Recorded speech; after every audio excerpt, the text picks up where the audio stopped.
là et donc j'ai plaisir d'être avec vous aujourd'hui, de parler de mon sujet préféré puisque forcément la consanguinité logicielle fait partie des thématiques, en tout cas c'est la thématique qui me pousse à continuer ce métier tous les jours et à avoir envie de le transmettre aussi, pourquoi pas. Voilà, ma vie, mon œuvre en 30 secondes. Bravo, merci Sonia, tu as un fan club, il y a Pierre qui dit Sonia la best. Collègue, c'est mon collègue que je salue du coup. Cool, merci Sonia. Nicolas. Oui, bonjour, Oui. c'est Nico. Pardon, vas-y, bim. Allez, Nicolas, on va faire comme ça. Voilà. Nicolas Martignol. Donc moi, je suis un plus si très jeune développeur.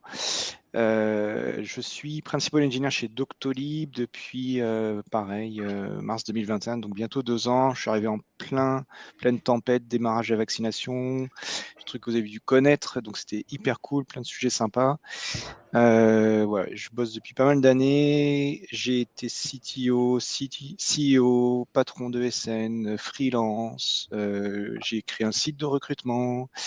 J'ai créé une conférence qui s'appelle Devox France il y a bientôt 10 ans avec Antonio Ezouer et qui aura lieu encore l'année prochaine. Et j'adore le recrutement. Il y a quelques années, j'ai écrit pas mal d'articles. C'est pour ça qu'avec Nicolas, on a pas mal discuté. C'est un sujet qui me passionne.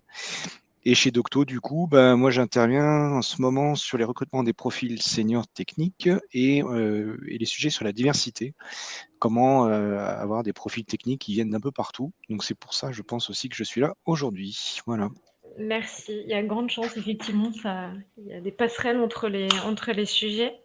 Merci tous les deux. Nico, on en est où ? Alors écoute, on me dit dans l'oreillette que derrière la porte, une décision va se prendre.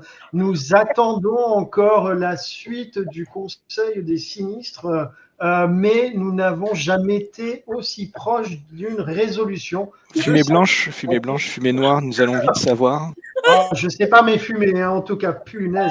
Alors, juste pour ceux qui suivent tout ça, alors j'ai lancé l'enregistrement parce que pour le coup, ça ne diffuse nulle part. J'ai posté vite fait sur LinkedIn en disant pour nous rejoindre, venez sur Crowdcast, machin, tout ça.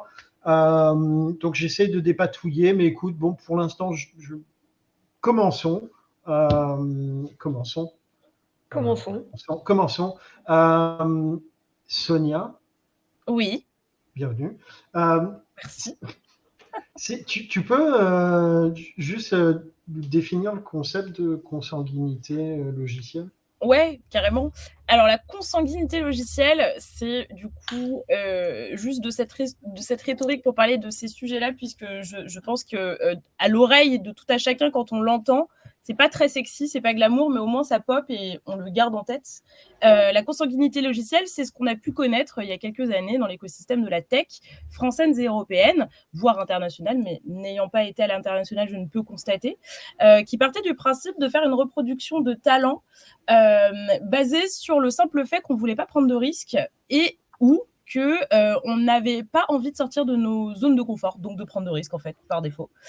Donc en fait, on avait des structures d'équipe qui étaient bien définies et il suffisait qu'une ou deux personnes sortent du lot pour qu'elles deviennent un modèle en fait de copier-coller de profil qu'on allait rechercher à tout prix. Et on ne sortait jamais de ces critères. Le problème, c'est que ça a créé à part défaut, des problèmes de créativité, des problèmes d'innovation et un marché de l'emploi extrêmement tendu qui n'était pas en réelle, si je puis dire, représentation de ce qu'il était à l'origine par les diplômés de l'époque ou les nouvelles formations alternatives qui se montaient, qui se créaient. Donc aujourd'hui, on est beaucoup à la fois côté technique et à la fois dans le milieu RH, à essayer de combattre cette consanguinité logicielle, donc par des politiques de diversité et d'inclusion, mais pas que, parce que c'est vrai que principalement focus, alors très parisiano-centré, quand on parle de diversité et d'inclusion dans la tech, on parle beaucoup de gender mix, donc de l'inclusion des femmes et de cette quête infinie de la parité au sein de nos équipes techniques, mais pas que, puisque les sujets de consanguinité logicielle s'appliquent aussi à des problématiques de seniorité, à des problèmes de linguistique. Donc, on a parfois très peur d'intégrer des profils anglophones ou en tout cas non francophones au sein de nos équipes. On a très peur d'intégrer des profils juniors. Et surtout, la consanguinité logicielle a permis de dessiner des parcours de carrière qui sont très limitants voire très stéréotypée. Passer un certain niveau de seniorité au sein de la tech, et je pense que Nicolas pourra en parler, la seule voie qu'on te donne à suivre, c'est une voie de management. Or, beaucoup de gens n'ont pas envie d'être manager. C'est vrai? Ah ben oui, sache-le. Spoiler alert. Mais on m'a toujours dit, si tu veux être quelqu'un, sois manager. Sinon, Exactement. non. Exactement. Le problème, c'est que si tu restes sur cette logique de consanguinité logicielle, c'est la seule voie qu'on peut te proposer. Si tu casses cette consanguinité logicielle, tu peux être advocate, tu peux être évangéliste, tu peux être manager de transition, tu peux être mentor, tu peux dessiner toi-même ton parcours de carrière. Voilà globalement dans les grandes lignes. J'espère que j'ai bien résumé. C'est quoi advocate? Advocate, ça va être par exemple spécialiste d'un ou plusieurs sujets qui a pour vocation à insuffler certaines thématiques techniques ou méthodologiques au sein d'une entité ou au sein plus largement d'une entreprise. Ok.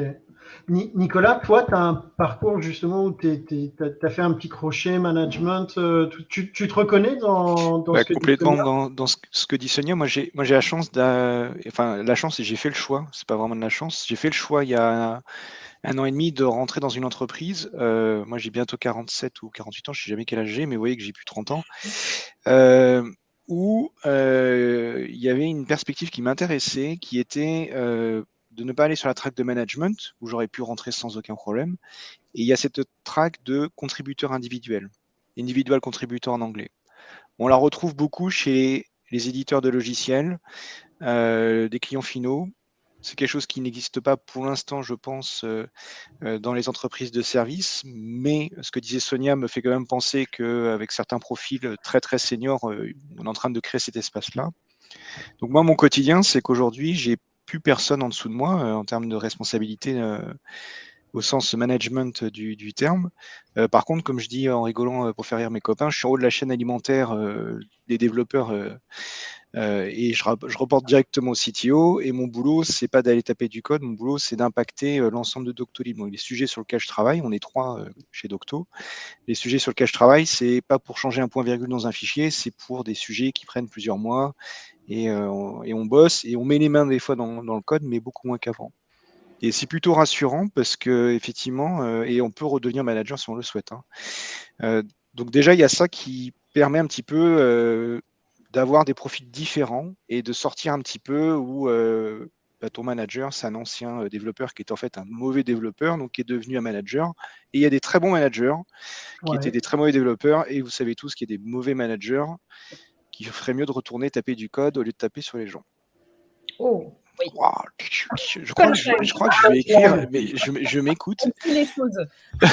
J'enregistre, on peut faire un transcript après. Ah ouais, là, il y a un truc. C'était, je sais pas d'où ça sort. À vous le micro. Sonia, quelqu'un me demande sur WhatsApp si pour toi WhatsApp. c'est la même chose. Connecte-toi sur Crowdcast au lieu d'être sur WhatsApp. Si c'est la même chose, consanguinité et clonage pour toi. Quand on parle de clonage en recrutement dans les entreprises, est-ce que c'est la même chose pour toi? Je pense que c'est lié, ouais. Je pense que c'est exactement. Je pense que c'est lié. Moi, je pense que j'utilise le terme consanguinité parce que je le trouve vraiment pas beau et que au moins ça capte l'attention. Et quand on arrive en réunion avec des personnes peu convaincues ou peu au fait de ce type de thématique, quand on arrive avec ce gros concept de consanguinité logicielle, ça marque les esprits. Mais on peut parler de clonage totalement.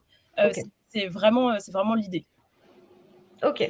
Il y a aussi un facteur que j'avais observé. J'avais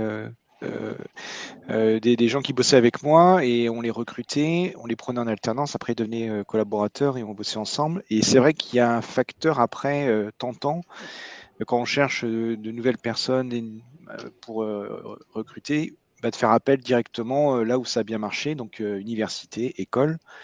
Et parce que en plus, quand on fait ça plusieurs années de suite, on va voir les profs, on discute avec les profs, on s'intéresse au cursus, puis on envoie aussi certains de nos collaborateurs donner des cours. Bon, moi, j'ai fait ça avec l'université de Marne-la-Vallée. Et du coup, oui, j'avais 6 ou 7 personnes en 3 ans qui venaient de l'université de Marne-la-Vallée en informatique, et parce que j'avais trouvé un filon, une source, et des gens de qualité, quoi. Donc, j'étais un peu consommateur entre guillemets, et on entretient ce système-là parce que quand on trouve quelque chose qui marche bien, et vu que les sources de recrutement sont difficiles à trouver, dès qu'on trouve un filon, on ne passe pas aux copains, on y va, quoi. Ouais. Mais est-ce qu'il n'y a pas un peu la même problématique? C'est intéressant ce que tu dis parce que dans les sujets que je voulais aborder, il y avait le sujet de la cooptation. On en parle beaucoup. Je vois beaucoup de recruteurs qui parlent des sujets de cooptation, d'entreprises qui ont envie de mettre en place des programmes de cooptation, etc. Et est-ce que il n'y a pas un peu ce risque aussi d'entretenir cette consanguinité via la cooptation? Alors après, il y a plein de moyens de cadrer, mais est-ce que c'est pas un risque aussi d'entretenir justement avec ça? Complètement. Pour moi, complètement. En fait, le problème, et je ne sais pas si c'est le même cas chez Doctolib, et je serais curieuse de le savoir, c'est que, en fait, quand on accède à un plan de recrutement, on pense de manière très macro et pas de manière micro. Ce qu'on devrait faire, c'est se pencher sur les besoins de chaque équipe pour pouvoir faire de l'anticipation d'acquisition de talents en fonction des roadmaps et donc pouvoir faire du sur-mesure pour faire du réel profilage de nos besoins. Et donc, on pourrait se dire que dans une charge, par exemple, de 3 recrutements pour une équipe, on prendrait une personne en cooptation, une personne qui viendrait d'une chasse, faite par l'équipe, pourquoi pas, et un profil supplémentaire qui viendrait d'une chasse qui est externe à l'équipe. Et donc, qui serait recruté de manière ultra non biaisée et en impactant ou en impliquant pas telle ou telle personne. Mais le problème, c'est que ça se passe pas comme ça, puisqu'on part du principe qu'on n'a pas le temps de le faire, alors qu'on devrait le faire et qu'on devrait décloisonner au sein des équipes techniques pour pouvoir justement faire du sur-mesure. Mais pour moi, la cooptation est le gros problème de la consanguinité, parce que forcément, ça rassure, c'est le copain ou la copine de bidule ou machin, donc par conséquent, forcément j'ai bossé avec ou je connais quelqu'un qui a bossé avec, on aura tendance à faire beaucoup plus confiance. Mais aujourd'hui, ce sera des personnes qui ont bossé dans des conditions qui sont extrêmement similaires, avec les mêmes méthodos, avec parfois les mêmes mindsets. Et donc, il y a un risque à prendre justement sur cette non-diversification de l'équipe technique que tu construis in fine. Mais pour moi, on doit continuer la cooptation parce que c'est le nerf de la guerre de la tech de toute façon et du recrutement, mais on doit le limiter dans la composition des équipes. Ouais. C'est pas plus simple d'avoir justement, tu vois, des gens qui, au début, en tout cas, quand tu commences à créer une équipe, d'avoir des gens qui ont les mêmes référentiels, les mêmes critères, les mêmes manières de travailler, etc., pour être plus rapide, plus efficace et délivrer. Je suis l'avocat du diable, hein, mais oui. Ça peut être pas mal, ça fait penser un peu comme un projet étudiant. Et disons que le coût de synchronisation et le coût que tout le monde s'aligne sera moins important, parce que tu peux avoir un même background, même formation, et donc tu vas gagner du temps. Et pour une startup, ça s'entend. Ça peut s'entendre effectivement que tu partes à 2 ou 3 et que tu démarres avec une équipe et ton noyau technique, quand tu regardes, c'est 2 ou 3 personnes qui viennent de la même source. Donc moi, je dirais que ça ouais. pourrait être normal. Par contre, effectivement, dans une boîte qui est lancée ou dans une boîte de service, c'est plus discutable, tu vois. Mais est-ce que les entreprises qui continuent à faire de la consanguinité ou du clonage, est-ce qu'elles ont réellement conscience d'abord qu'elles le font et ensuite est-ce qu'elles ont conscience des risques, enfin du risque que ça peut être en fait? Parce que finalement, peut-être que, comme disait Nico, enfin, si on se fait l'avocat du diable, peut-être aussi que c'est du coup plus facile. C'est ce que tu disais, Nicolas, le fait qu'à un moment tu trouves un filon, tu l'exploites, tu vois pas forcément quelque chose de négatif. Et si ça marche, si ça tourne, est-ce qu'à un moment le fait que ce soit, enfin, est-ce qu'à un moment tu te dis pas finalement c'est peut-être pas si problématique que ça, quoi? Alors, pardon, sur le côté recrutement, je pense que c'est pas problématique parce que si tu as des objectifs de recruter, tu vas les remplir. Après, on va s'en rendre compte, et pas tout de suite, hein, on va s'en rendre compte au fil des mois. Et on va s'en rendre compte au fil des années. Moi, je suis dans une entreprise aujourd'hui où le noyau technique a été créé par 2 développeurs talentueux. Il y en a encore un des 2 qui est chez Docto. Donc les premiers profils techniques qui sont arrivés venaient de la même source, entre guillemets. Mais quelques années plus tard, quand on fait une rétrospective, on se rend compte que le logiciel qu'on a créé a été créé par des humains et ces humains ont donné une structure à ce gros logiciel. Et qu'ensuite, quand on ramène des gens de l'extérieur, parce que il faut bien que le volume avance, les gens arrivent un peu dans un endroit qui est très personnalisé. Et c'est là qu'on se rend compte que cette histoire de consanguinité, elle peut plus fonctionner. Et puis après, il y a un intérêt stratégique, c'est qu'il faut faire venir des gens de l'extérieur pour remettre en question. À titre personnel, moi j'ai été recruté dans les profils seniors, et je crois que j'étais le numéro 2, numéro 3, recruté avec des gens qui ont plus de 40 ans. Docto, c'est une boîte qui est très jeune. Le patron de Docto, il a 36 ou 37 ans, 34 ans, Stan. Jessie, l'un des créateurs, il a 38 ans. Yvan, il a 38 ans. Et donc, c'est difficile d'aller chercher des gens qui ont 45, 50 ans et qui vont peut-être pas forcément être d'accord avec ce que vous avez fait. Et ce que vous avez fait a réussi. Et ils ont réussi à faire ce move. Et aujourd'hui, on a une énorme diversité dans les profils. On a des juniors, des seniors. On a des gens qui viennent de toute l'Europe. Mais c'est parce que voilà, on a dû grandir, on a dû passer par là. Et ça paraîtrait bizarre de revenir en arrière et d'avoir que, par exemple, des francophones, français, plutôt parisiens. Mais ça, c'est fini, quoi. Je suis d'accord. Après, pour rajouter un élément qui est important, c'est que Doctolib comme Scaleway, c'est une boîte qui est plus vieille que Docto, mais notre hyperscale est récent. Du coup, la culture qu'on a voulu insuffler et donc le legacy qu'on a pris aussi de la culture pour essayer de justement rentrer sur le marché en ayant des arguments qui viennent de l'historique de l'entreprise, mais le renouveau qu'on essaye d'insuffler, a créé beaucoup de facilité sur justement ce combat contre la consanguinité logicielle. Doctolib, ça a toujours fait partie de leurs valeurs. Je pense que la problématique aujourd'hui se pose sur des boîtes qui sont entre guillemets peut-être un peu plus old school ou des boîtes d'entre-soi, donc la start-up qui s'est créée avec la bande de copains qui du coup recrutent de copains ou de copines, mais qui recrutent en fonction de leurs propres critères qui sont basés sur leur propre profil en fait. Et pour insister aussi sur autre chose, et je suis complètement d'accord avec toi Nicolas, d'expérience, au moment où je faisais du conseil, moi je m'en suis rendu compte, c'est que les entreprises qui font le plus appel généralement à des ESN ou à des cabinets de conseil pour faire du change management justement, ou intervenir sur des problèmes X ou Y techniques, c'est des entreprises qui, par moment, sur certains bouts techniques ou certains pans techniques, n'ont pas réussi à composer des équipes diversifiées qui auraient pu challenger les problèmes et qui sont restés encrassés dans leur existant. Et plus tu es encrassé dans ton existant, et plus tu as des personnes qui ne voient pas vraiment le souci parce qu'ils ont tous regardé dans la même direction. Voilà. Et c'est pour ça qu'ils ont besoin de regards neufs et qu'ils font appel à des ESN aussi parfois, par moment, pour intervenir. Et je pense que Nicolas, tu es très bien placé pour pouvoir en parler. Mais en tout cas, moi, c'est ce que j'avais constaté à l'époque. Complètement d'accord avec ce que tu dis, Sonia. C'est très lucide. Hein. Il y a, en fait, on achète une prestation de service, on achète tout de suite des gens qui vont pouvoir démarrer lundi et être opérationnels et on retire le risque RH. Mais du coup, on achète aussi des gens qui vont pas forcément penser tout de suite comme nous. Et parfois, c'est bien, parfois, c'est pas bien. Mais en tout cas, ça veut dire qu'effectivement, on était un peu endormi, chloroformé et qu'on n'a peut-être pas réussi ou pas les ressources. Donc, ça veut bien dire qu'il y a effectivement ce souci-là de rester entre soi. Après, moi, je me demande aussi, je ne sais pas ce que vous en pensez, mais quand on reste aussi trop longtemps dans une entreprise et que c'est tout le temps les mêmes personnes, en fait, la consanguinité, c'est le fait que tu travailles chez machin. Ouais. C'est-à-dire, finalement, que tu sois homme, femme, jeune, vieux, ça n'a rien à voir. Ça fait X années que tu travailles chez Trucmuche, donc ton cerveau fait que de toute façon, tu es devenu un personnage gris dans la structure. Et tu n'es plus la même personne qui avait peut-être la niaque pendant sa période d'essai. Enfin, moi, en tant que développeur, je l'ai observé, vécu. Et je sais que moi, mon site personnel, au bout de 2-3 ans, j'aime bien aller voir autre chose ou faire autre chose ou changer de poste, mais je ne peux pas rester plus de 3 ans au même endroit. Quoi. Donc, bon. Mais c'est intéressant, Nicolas, ce que tu dis. Tu as posé une question, Nico ? Non, rien. Non, rien.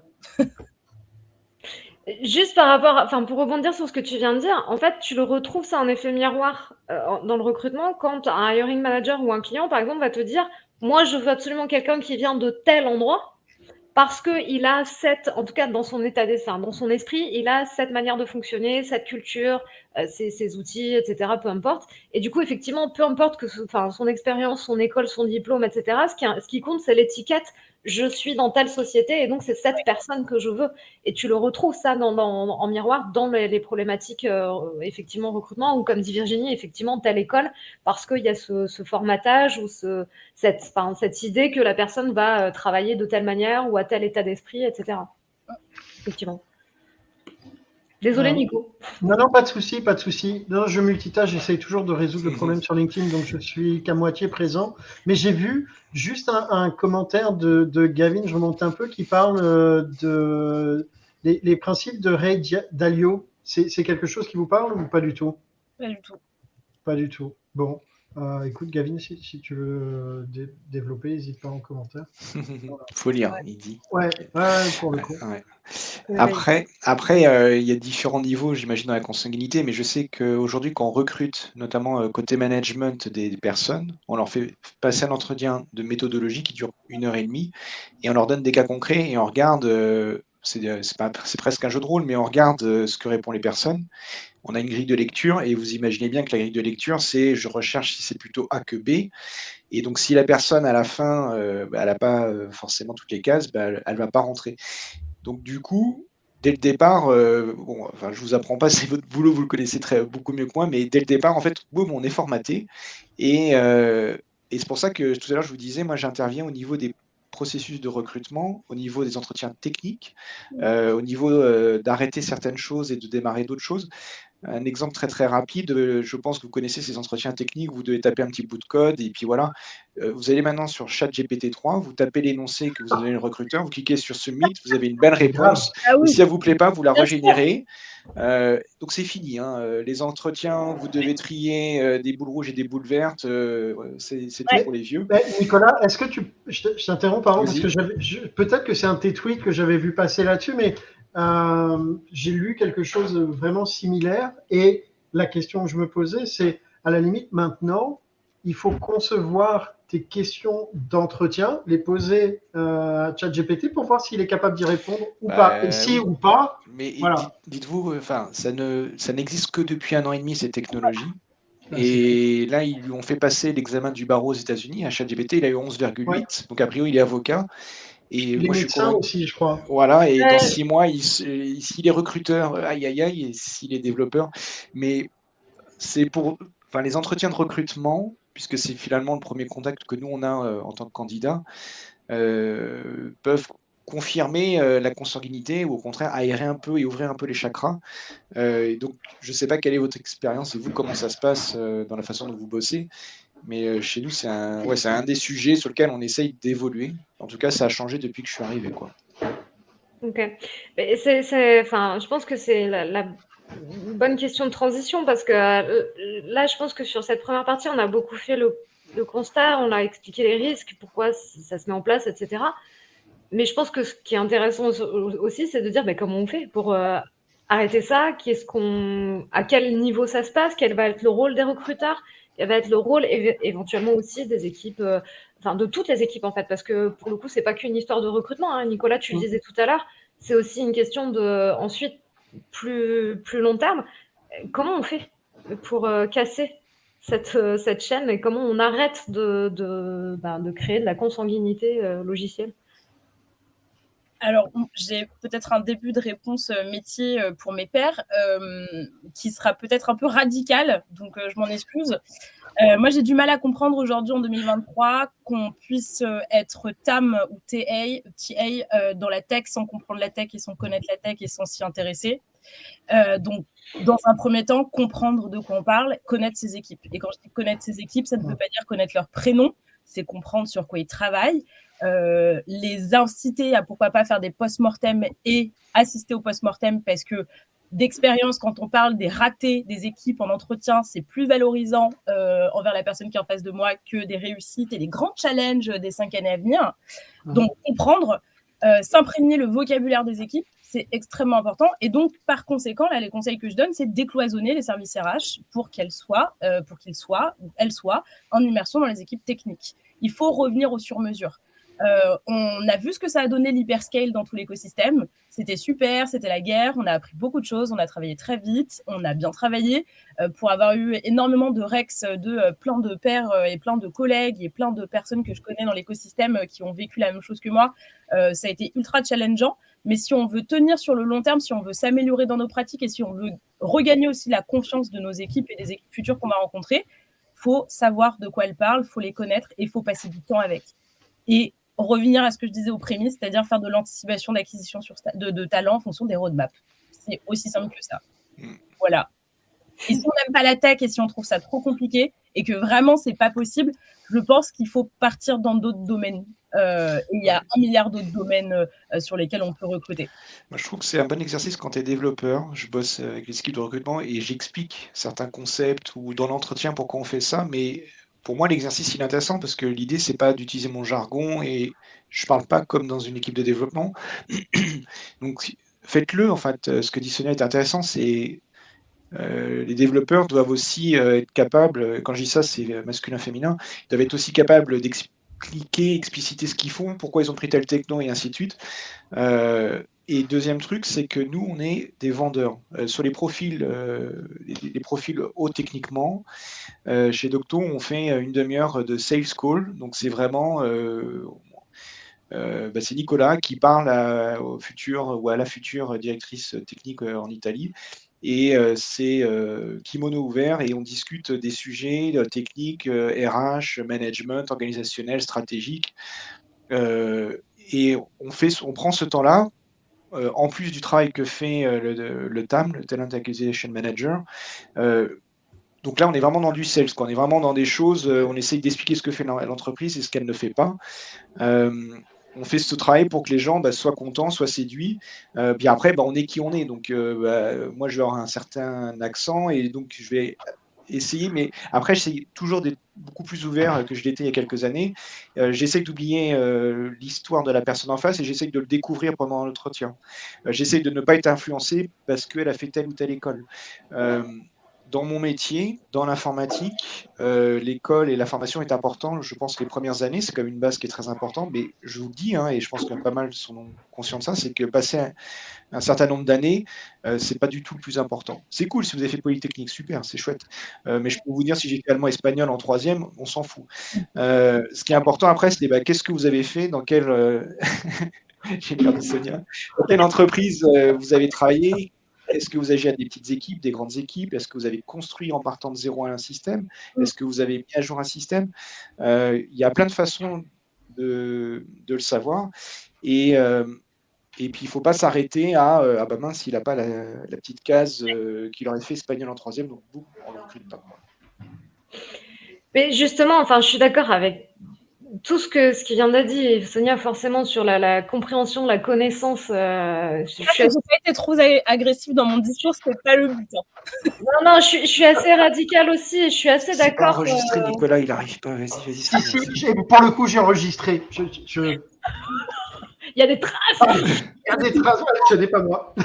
Mais ce que je vois aujourd'hui, c'est qu'on a aussi un écosystème où il y a énormément de recruteurs qui pour beaucoup, sont débutants quand ils arrivent dans la tech, que ce soit en start-up, en ESN, peu importe, et qui ont justement du mal aussi à challenger, à se positionner. Et puis, on va leur dire, en fait, ce qu'il faut, c'est recruter telle personne avec telle école, tel diplôme. Et en fait, si tu me proposes quelqu'un d'autre, de toute façon, je ne le recevrai pas.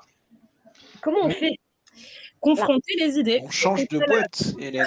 On change de boîte et de clients. Non, c'est Nicolas, je l'ai fait. Moi, je pense que concrètement, il faut aller taper à la porte. Il y a un moment où, en fait, aujourd'hui, on sait que, et d'autant plus quand on commence dans ce métier, moi, le nombre de fois où j'ai essayé de proposer des idées par le passé, on me regardait en me disant oui, c'est bien, et limite, on me tapotait sur le haut du crâne.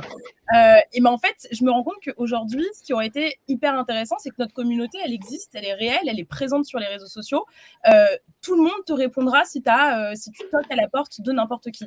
Concrètement, moi, ça m'arrive très souvent de faire des points entre les engineering managers de ma boîte et les engineering managers d'autres boîtes pour essayer, avec les recruteurs qui sont en face et qui sont mes pairs métiers, essayer de convaincre de manière un petit peu détournée les personnes de son entreprise ou de la mienne.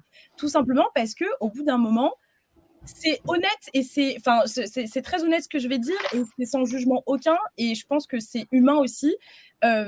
Les personnes techniques vont avoir tendance à faire très confiance à des personnes techniques qui ont peut-être un peu le même background ou qui travaillent dans des contextes qui sont similaires. Nous, on va arriver en posture conseil, en parlant consanguinité logicielle, on met les mains comme ça, on parle de diversité, inclusion. Comment tu fais ? Tiens, je me mets comme ça en algue. Non, mais vraiment, tu vois, tu fais des pirouettes, des claquettes, tu pourras faire tout ce que tu veux. Mais bien, on confronte des personnes qui ont une réalité commune, qui, par exemple, managent une équipe ou qui sont dans des équipes techniques, qui travaillent sur des mêmes technos, qui ont peut-être un peu le même background ou les mêmes appétences. Et en fait, c'est comme ça que tu arrives à convaincre, c'est en discutant. Et je pense qu'aujourd'hui, faut casser le côté guéguerre de la tech et donc guéguerre de nos entreprises pour pouvoir capitaliser sur nos pratiques et sur le fait d'échanger. Et je suis convaincue, parce que je l'ai vu en marche, que si tu fais communiquer des personnes qui ne se connaissent pas sur la même thématique et qui ont le même vécu, et je peux te dire que ça réfléchit, et au bout d'un moment, une fois sur deux, la personne pense même qu'elle a eu l'idée elle-même.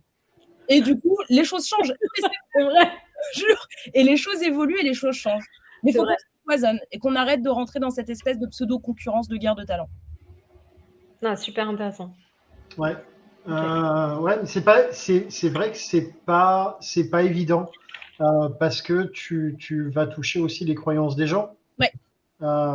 C'est plus rassurant d'être, tu vois, entouré de ce qui te ressemble, quoi. Ouais. Forcément. Okay. Nicolas, tout à l'heure, juste avant qu'on démarre le live, quand on était en train de faire un petit point, tu nous disais que chez Docto, il y avait pas mal de gens qui venaient de reconversion. Pas forcément justement du top 5 des écoles d'ingé, etc. T'as vu Sonia, moi aussi je fais des grands gestes avec la main. C'est pas comme ça, c'est plus comme ça. Mais tu peux peut-être nous en dire un peu plus sur ça. Je trouve ça super intéressant parce que moi je rencontre beaucoup d'entreprises, de recruteurs en formation qui me disent qu'ils aimeraient bien pouvoir intégrer des gens qui viennent de reconversion, qui viennent d'écoles qui ne sont pas forcément les grandes écoles dont beaucoup d'entreprises rêvent. Est-ce que tu peux nous en dire un peu plus sur ça? Ouais, j'ai 2 expériences à raconter. Je commence par Docto. Donc chez Docto, effectivement, on a pas mal de personnes qui viennent, de formations de reconversion, 3 mois, 6 mois, comme l'AFPA ou comme le Wagon. Et on a des profils qui sont excellents, ils sont très, très loin. Donc on se rend compte qu'en fait, finalement,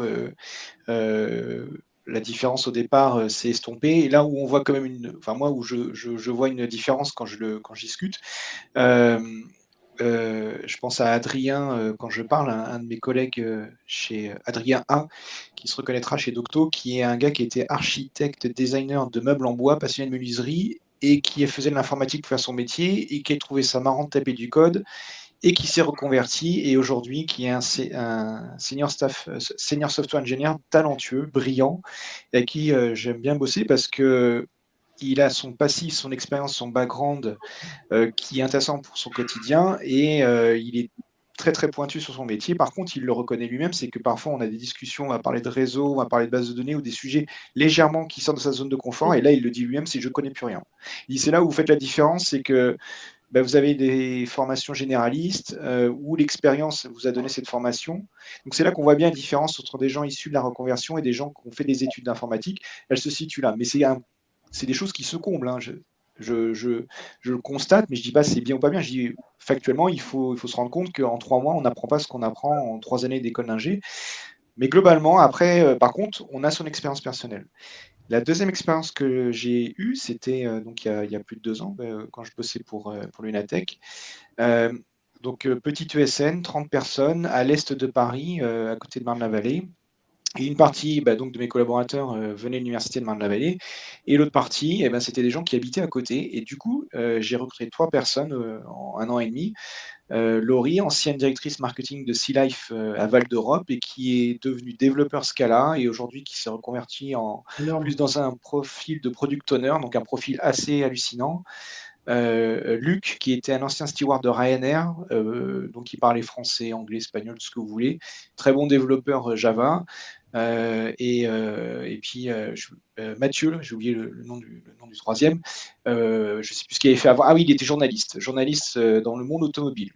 Et bien ces 3 personnes, quand on bossait avec eux et quand on bossait avec les clients, ils apportaient une seniorité et un regard différent. Et par contre, en tant que SN, oui, on prend un risque financier. On les recrute pas au même prix évidemment, et au même prix, c'est très horrible ce que je viens de dire, au même salaire que les gens qui sortent des universités et des écoles d'ingé. Ils le savent, on le sait, donc le salaire d'entrée est différent, mais au bout d'1 an et demi, quand ils ont montré qu'ils étaient compétents, on les remettait au même salaire et après ils rattrapent les autres. Et en valeur marchande, allons-y, soyons Carrément. fous. Pareil, avec les clients, j'étais transparent. Je leur vendais pas l'ingénieur bac+5 sorti d'école, mais c'était des gens qui passaient très bien, qui étaient souvent plus seniors en termes d'âge et qui du coup apportaient quelque chose de complémentaire. Et ouais, j'en garde un super beau souvenir. Et c'était des belles personnes, c'était des gens avec lesquels on avait vraiment plaisir à bosser. Ils sont pas morts, hein, c'est moi qui suis parti, ils vont très bien et ils ont tous une très belle carrière aujourd'hui. Je vous embrasse. Et donc, en tant que SN, c'est un risque financier. Vous pouvez aussi vous planter complètement. Durant l'entretien technique, ça ne brille pas des masses parce que les gens n'ont pas assez d'expérience. Et il y a un moment donné, c'est gut feeling. C'est est-ce que la personne en face, en dehors de ce que techniquement elle fait, est-ce qu'elle a d'autres compétences qui m'intéressent? Laurie, elle avait ses compétences de marketing qui nous ont aidés et qu'elle mettait en œuvre de temps en temps. Elle le faisait, mais pour le fun. Luc, il avait le fait qu'il parlait plusieurs langues sans problème, donc avec nos clients hollandais et allemands, c'était crème de le faire travailler là-dessus. Et il parlait aussi très bien français. Donc il faut regarder qu'est-ce que les gens ont en plus de leurs compétences et ça fonctionne. Donc moi, je regarde un bon souvenir et je trouve que pour les gens avec lesquels j'ai bossé et l'équipe où on était, ça apporte une diversité culturelle, de discussion, d'âge, de points de vue. Et pour les clients finaux, je pense que c'est plus intéressant. Voilà. Donc voilà mon expérience. Elle n'est pas forcément représentative, mais je pense que tout ce qui est reconversion, c'est quelque chose qu'il faut vraiment, vraiment regarder. On a une pénurie de personnes en France, et même plus globalement. Et il faut trouver un moyen que ces gens-là rentrent et trouvent du boulot et fonctionnent et montrent en fait qu'ils apportent quelque chose, quoi. Mais oui, c'est un risque. C'est vraiment un risque, quoi. Moi, je voudrais juste compléter sur un point qui est intéressant, c'est que quand ces profils, principalement les profils en reconversion, sont arrivés de manière peut-être un peu plus massive sur le marché, ils ont permis de changer culturellement certaines entreprises et donc d'assainir aussi certaines cultures. Puisque c'est des personnes qui n'ont pas été biberonnées à la culture du troll, par exemple, et qui n'ont pas été biberonnées à la culture du héros. Et donc, ils et elles ont permis d'assainir énormément de choses, énormément de contextes qui ont été extrêmement tendus. Parce que, comme tu le disais, Nicolas, c'est des personnes qui arrivent à très bien vulgariser les choses, qui arrivent à communiquer de manière très transversale et qui sont aussi extrêmement humbles parce que démarche d'apprentissage continue.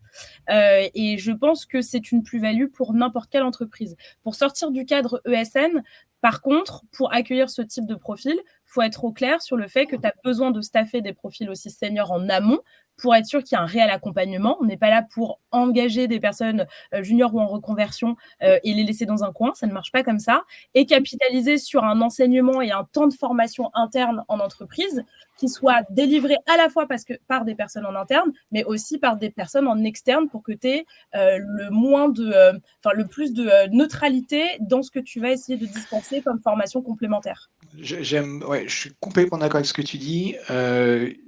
C'est super important de ne pas se louper sur le démarrage. Ça veut dire que ces personnes arrivent et elles arrivent.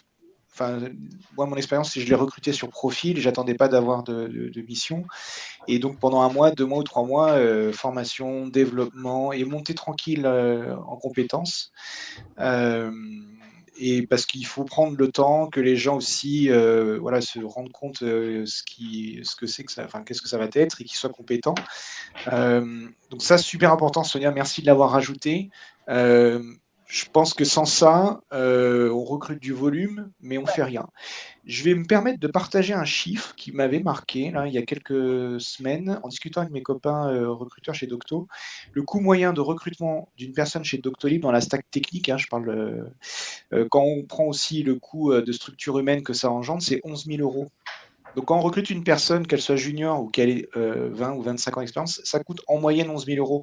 Donc ces 11 000 euros, je ne vous cache pas qu'une fois qu'ils sont dépensés et que la personne arrive chez Docto, nous, on a une école, la Doctolib Academy, on a un système de formation, on a une semaine où on voit toute la partie produit de c'est quoi Doctolib vraiment, avec tous les métiers, le support, marketing, commerciaux, les médecins. Et ça dure une semaine. Et ensuite, pendant 2 semaines, on a la Doctolib Tech Academy, DoctoTech, qui démarre lundi prochain. Et là, pendant 2 semaines, toutes les personnes techniques, du développeur junior, le stagiaire, jusqu'à les profils techniques très pointus, ont 2 semaines de formation avec des ateliers qui sont organisés par des gens comme moi et différentes personnes.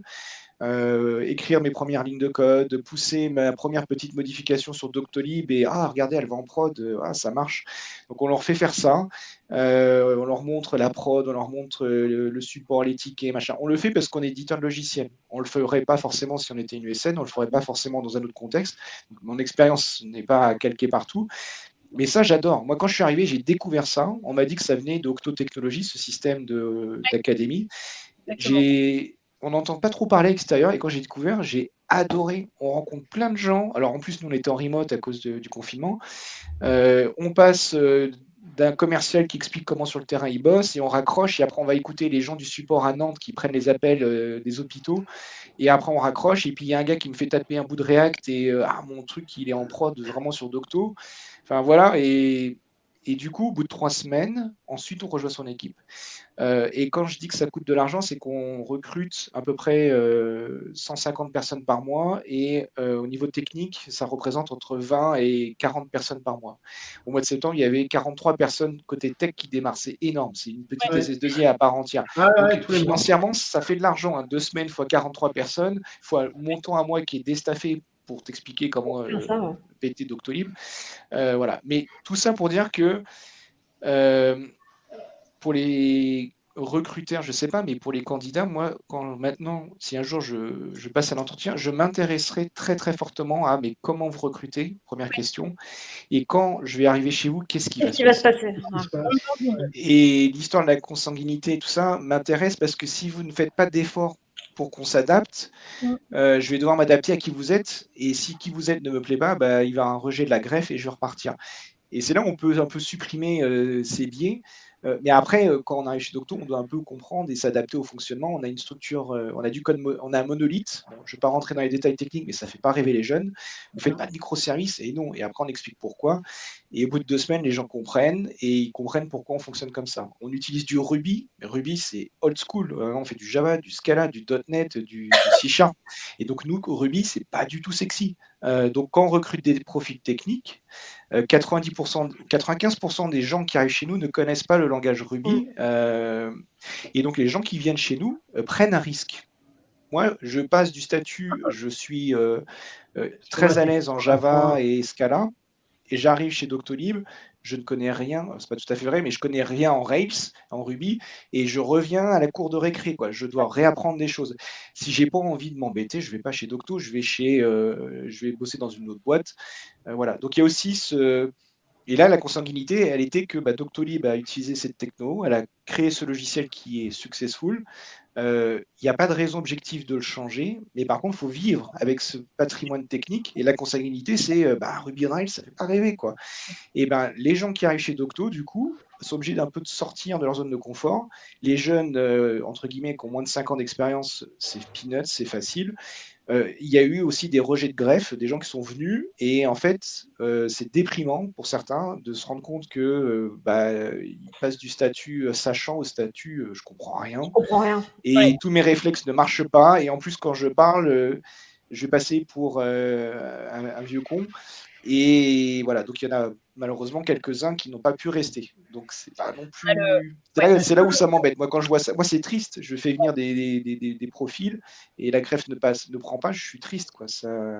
Nicolas, ça Est-ce que le fait qu'il y ait de la diversité justement dans les profils qui viennent, donc qui ont des expériences techniques différentes, te permet de ne pas tomber dans les biais d'analyse que tu as si tu as par exemple une stack Java avec que des devs Java, ton test technique, il y aura une lecture sur laquelle tout le monde s'accordera pour dire que le meilleur algo, c'est ça, la meilleure conception, la meilleure modélisation UML, c'est celle-là, etc. Enfin voilà, des définitions sur lesquelles tout le monde va s'accorder. Si quelqu'un arrive avec un autre parcours, propose autre chose, c'est ce qu'on est en train de faire. On est là, on arrive, on est ressorti. Je voudrais pas qu'on parle trop de Docto, mais alors vraiment 2 minutes. On sort de la vaccination.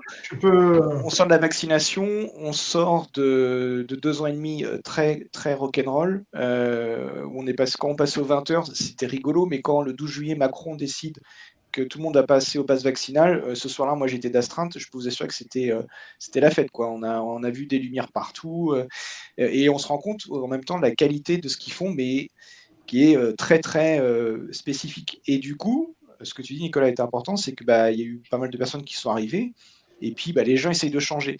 Et l'exercice en ce moment, c'est justement qu'on doit changer. On a un coût et on a des enjeux qui font qu'aujourd'hui, on doit évoluer, on le sait. Ce que je dis n'est pas un secret d'État, c'est qu'on doit évoluer. Et donc, en ce moment, on est dans cette phase-là. On est dans cette phase-là. Et donc, sur le recrutement, c'est pareil, on est obligé de s'ouvrir, mais il faut pas non plus faire trop de déceptifs, parce que quand les gens arrivent, la chambre, elle est pas super bien rangée, quoi, tu vois. Donc, faut d'abord aussi trouver des gens qui sont capables de vivre avec l'existant, le changer, sans tout casser. Doctolib, c'est un succès, c'est pas quelque chose qui ne marche pas, c'est quelque chose qui marche. Donc, quand quelque chose marche, on peut pas mettre une bâche et tout péter, en fait. Et simplement, pour aller plus vite et pour être plus efficace, il faut changer certaines choses.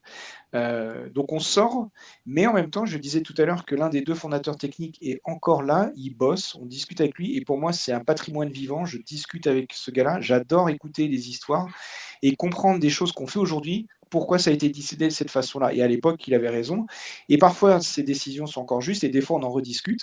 Mais c'est hyper intéressant de se dire, dans cette consanguinité, il y a des choses qu'il faut conserver, qui font la réussite du logiciel et de l'entreprise. Il ne faut pas tout péter. Et il y a des trucs, il faut vraiment qu'on en parle, quoi. Vous voyez, il y a des trucs, voilà. Donc après, j'essaie de raccrocher ça peut-être à d'autres entreprises. Peut-être que une boîte qui fait appel à une ESN et qui va prendre du prestation de conseil et ou du changement.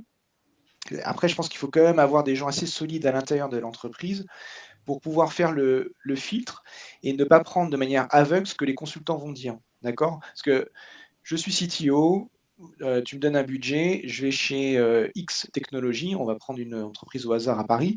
J'ai les meilleurs consultants pendant 3-4 mois qui viennent chez moi à 800 ou 1000 euros par jour. Ils font des belles présentations. J'ai une promotion parce que j'ai réussi à montrer qu'on avait fait un changement, je m'en vais, et en fait derrière moi, c'est la catastrophe et la boîte va dans le mur. Toute ressemblance avec une entreprise ayant existé serait bien entendu une pure coïncidence. Voilà. Donc ça arrive. Et c'est pour ça qu'il faut quand même des gens assez solides à l'intérieur pour cette histoire de consanguinité. Alors ça serait peut-être patrimoine, le mot que je cherche. Il faut quand même conserver un peu le patrimoine. Donc il y a des trucs qui sont là, qui font que la boîte a réussi, qu'il faut conserver. Et il y a des trucs sur lesquels il faut vraiment faut challenger, quoi. Ok.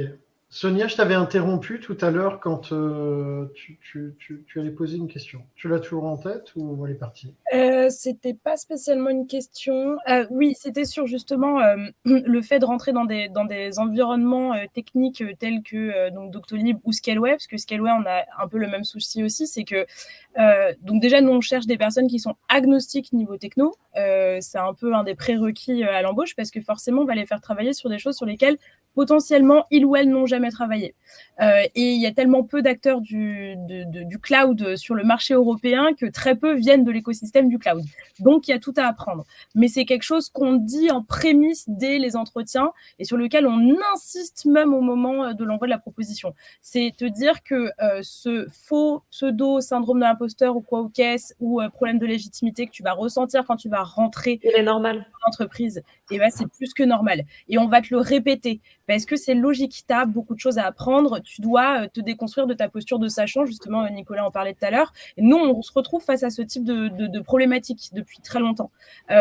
Et encore plus là sur l'accélération du scale. Et donc, du coup, des premiers profils qu'on avait staffés qui étaient des profils seniors ou experts. Mais au final, ces personnes ont tellement bien documenté, je pense, leur premier pas au sein de l'entreprise que typiquement, par exemple, moi, mes équipes techniques ont drafté leur propre parcours de onboarding qui est complètement à côté, complémentaire de celui de Scaleway et donc de l'entreprise en elle-même, pour essayer de faire en sorte de rassurer chaque personne qui rejoint leur team.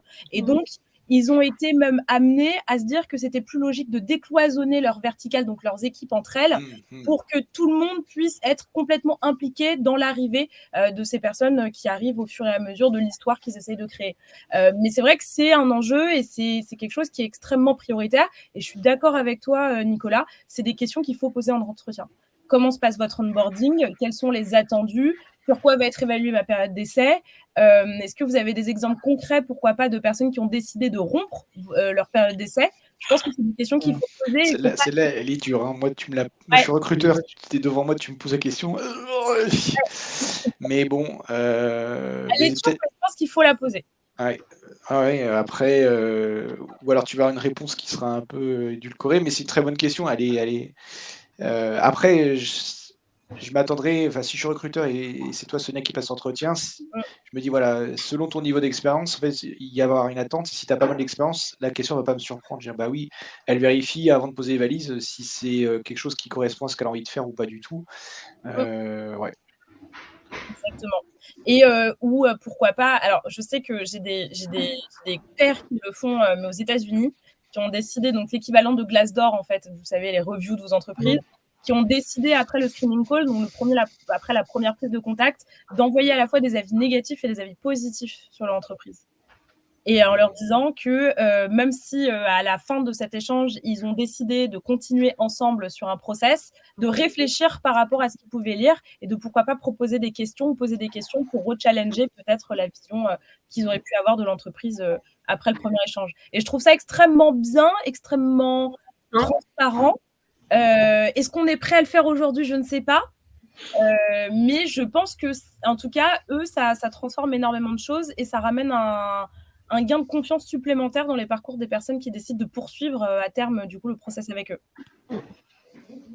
Oui, il y a une question que je me pose, c'est sûr, on blaguait dessus au début quand on parlait de la consanguinité, comme le fait que, notamment par le passé, il y avait une seule voie, la voie royale, c'était de devenir manager. Et pour le coup, je me souviens aussi, ça date un peu, mais tu vois, début 2000, le bug de l'an 2000, tout ça, pénurie, beaucoup de gens qui se reformaient. Tu avais beaucoup de gens qui venaient de la bio, des stats, etc., qui se formaient pour venir sur le marché informatique. En fait, la question que je me Je pourrais pose. te dire quelques-uns que je connais aujourd'hui, Ouais. qui sont devenus des. J'en ai 3 là rapidement. J'ai Zouer Kadi qui est mon associé avec Devox France. Il est doctorant en biologie et il est exactement ce que tu viens de dire. En 98-99, on a formé à l'arrache des gens qui avaient Bac+5 qui ne trouvaient pas de boulot et on les a formés, ils sont devenus informaticiens. Zouer, je crois que Guillaume Laforge, qui est actuellement chez Google, le créateur du langage Groovy, pareil, filière universitaire et une filière pas commune. Arnaud Héritier, qui est un de mes collègues chez Doctolib, pareil. Donc il y en a quelques-uns, vous voyez, qui sont passés à travers, et qui sont exactement ce que Nicolas décrit. En France, on a connu ça, et qui sont devenus d'excellents développeurs. Alors, je suis désolé, je ne peux pas l'utiliser au féminin, j'ai pas de nom là qui vient en tête.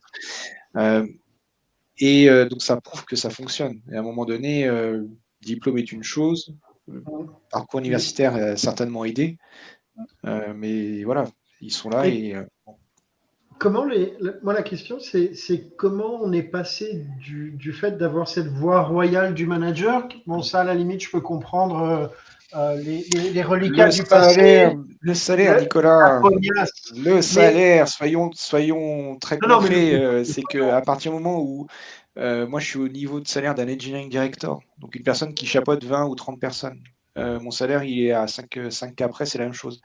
J'ai une part variable. Pour réaliser, tu vois, un moment, parce que c'est une culture d'entreprise, c'est des carrières d'entreprise. Je pense que ça va. Je pense qu'en France, il n'y en a pas encore beaucoup, mais on va y arriver tranquillement.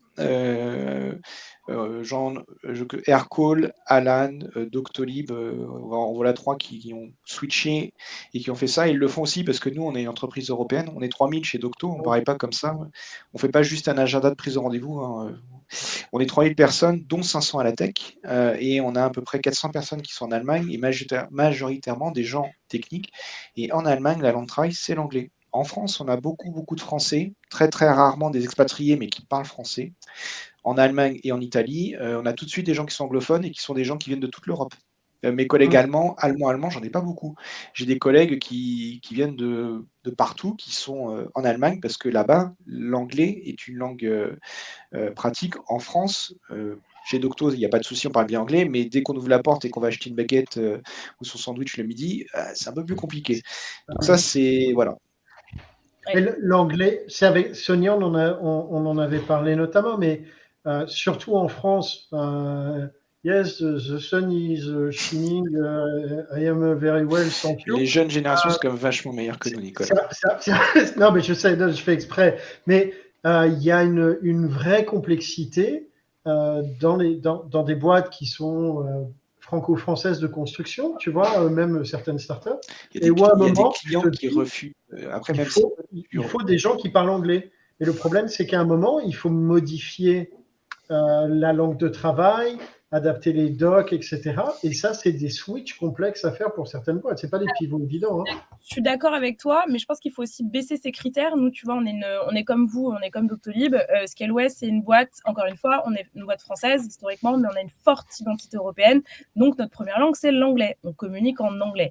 On a des personnes qui viennent du monde entier. Donc, de facto, on est obligé de s'y mettre.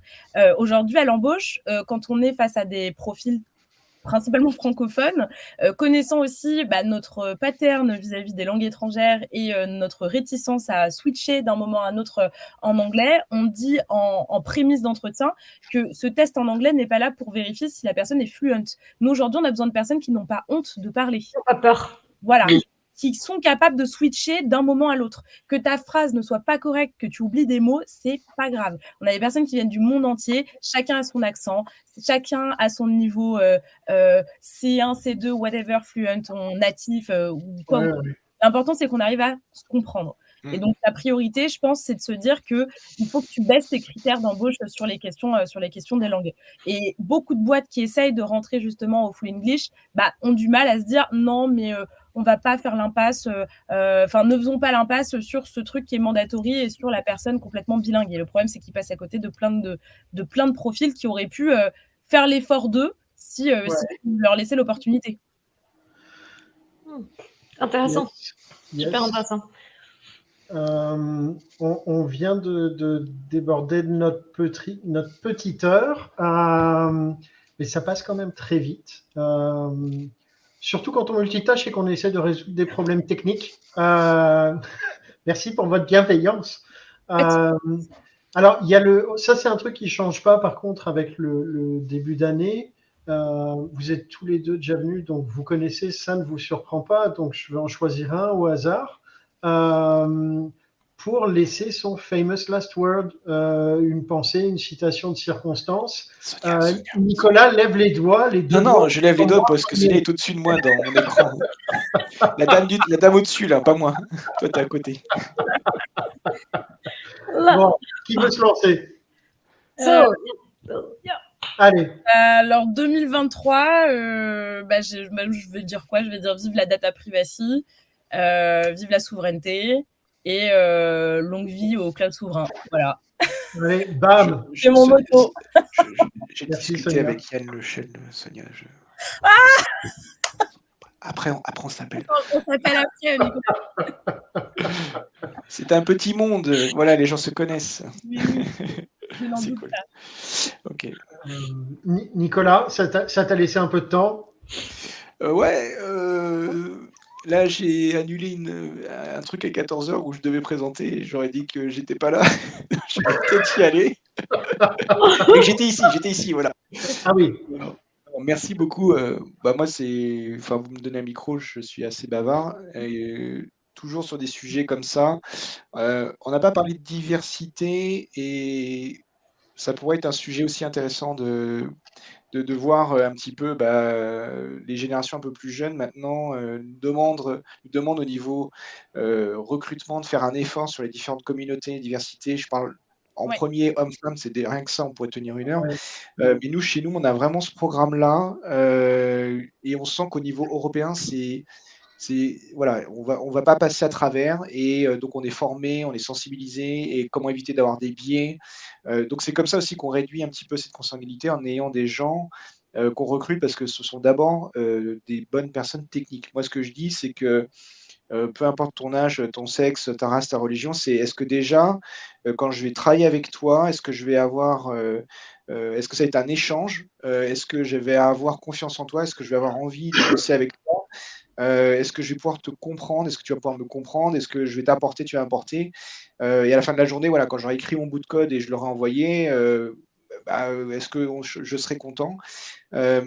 Ça, c'est vachement plus important et savoir que tu as fait telle école ou espagnol en 3e, j'y reviens, c'est important pour moi, je m'en fous.